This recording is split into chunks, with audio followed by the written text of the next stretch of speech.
I recently had the opportunity to sit down with Brenham Graham, CEO of Growing Home Southeast Inc., to talk about their 8th annual Oyster Roast and the direct services that are supported by the funds raised at the event.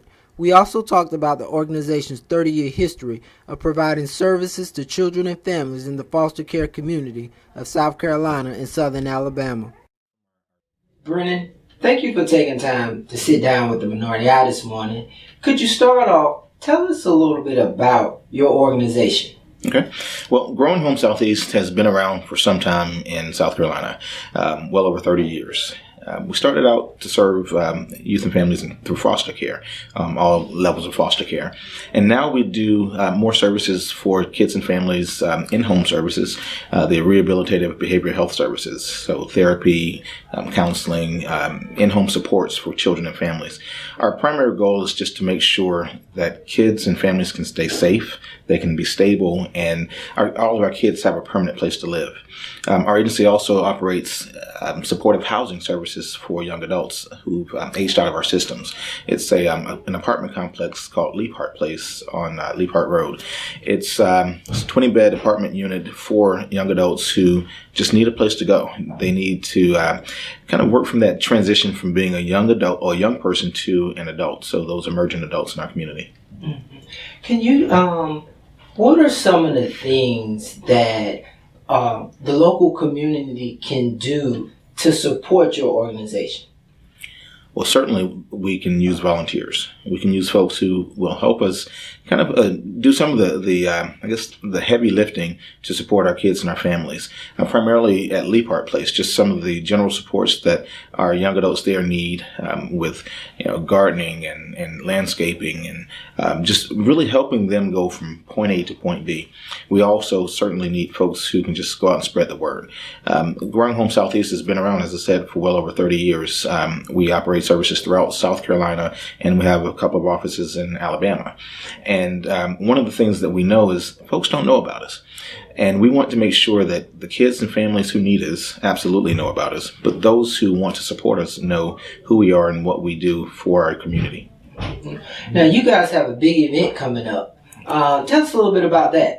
Well, it's our Oyster Roast, so it's our annual fundraiser. It's the only fundraiser that we do each year, and it's just a time for fun, time for dancing and some music, food, lots of oysters, drinks, just a fun time to really celebrate the organization, but then also give people an opportunity to support our mission. It's November 2nd at Carolina Haven right here in Columbia, and it's going to be a great event. Okay. Brennan, could you tell me a little bit, you come from North Carolina, the neighboring Carolina. You come from a pretty forward-thinking organization called The Relatives. Could you tell me how leading that organization prepared you for the leadership role here? Okay. Well, I will say I was raised right here in South Carolina. So I grew up in Rock Hill. I was kind of back and forth Charlotte and Rock Hill throughout my life. But for the past 20 years, I lived in Charlotte. And with The Relatives, it was different. That organization opened my eyes to really understand some of the needs of our kids and our families in all communities. Through The Relatives, I was able to work with national organizations. I serve on the board for the National Network for Youth. Just really understanding the challenges that are being faced by children and families all over our country. And so it prepared me for this role because at The Relatives, I saw a lot of situations kind of on the back end.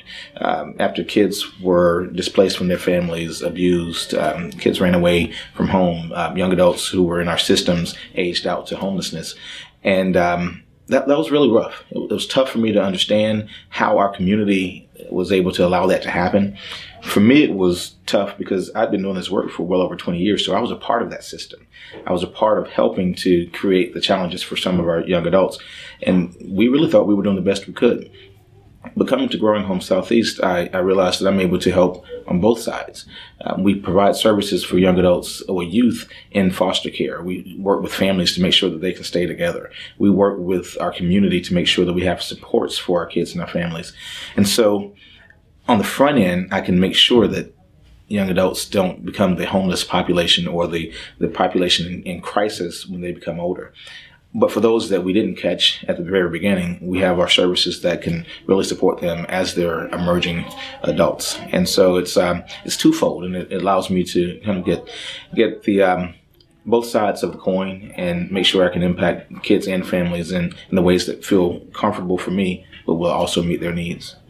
I wanted to ask you, you've worked both in the leadership roles and on the front line. Yeah. What are some of the biggest misconceptions that you've seen that people may have about foster care? All these kids are bad. These are just bad kids, and they should be happy that someone's going to open their home for them. That's what I've heard. I've heard people say it, and I've seen it from our kids where they've said that that's what people have told them. And I tell you, that's just not true. A lot of our kids in our services have experienced some things that most adults couldn't even experience or couldn't handle experiencing. And they need help. They need that support. They need a loving family to say, I'll be there for you. I can help you get through this. Even though this isn't an easy thing for me, I can help you get through this.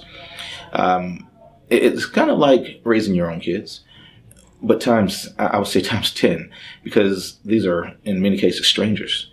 And you're opening your home to a stranger who is scared of you just as much as you're kind of scared of what they may potentially do later on. But they need you to love them. They need you to care and show that you care from the very beginning. I think if we can educate folks on how just caring and also understanding how to use the supports that are offered by the organizations. So our organization supports our families very, very well. I've seen other agencies that will just, drop a kid off and, come back later on to check on them. We walk our families through the process all the way. And we want to make sure that they feel comfortable, they feel supported, so we can better serve our young adults. And I think that's just one of the challenges we're seeing right now when it comes to recruiting families, as well as keeping kids in stable homes.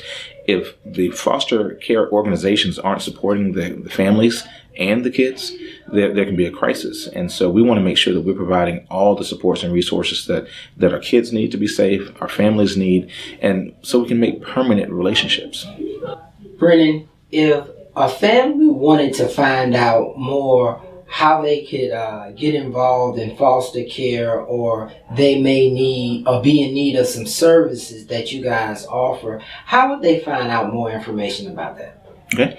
Well, they can always go to our website, growinghomese.com, or they can give us a call, 803-791-5513. When you call, you'll talk with someone who can really walk you through the process, but then also help folks understand all of our services, all that we do for our kids and families. One service that I'm extremely proud of is just a partnership that we have with the Dave Thomas Foundation. We operate the Wendy's Wonderful Kids program across South Carolina. And that program moves kids from foster care to adoptions. And so what we want to do is make sure people understand that if you are interested and you want to be a foster parent, and you want to continue and really be a permanent figure in these kids' lives, there is an option on that end as well. And through our Wendy's Wonderful Kids program, we can possibly make that happen. Okay. Brandon, before we leave, can you give us the date and times of your event again? Okay. The Oyster Roast is November 2nd from 6 to 10. It's at Carolina Haven right here in Columbia. It's going to be a great event. All right. Brendan, thank you for taking time to sit down with us. Well, thank you. Thank you for the opportunity.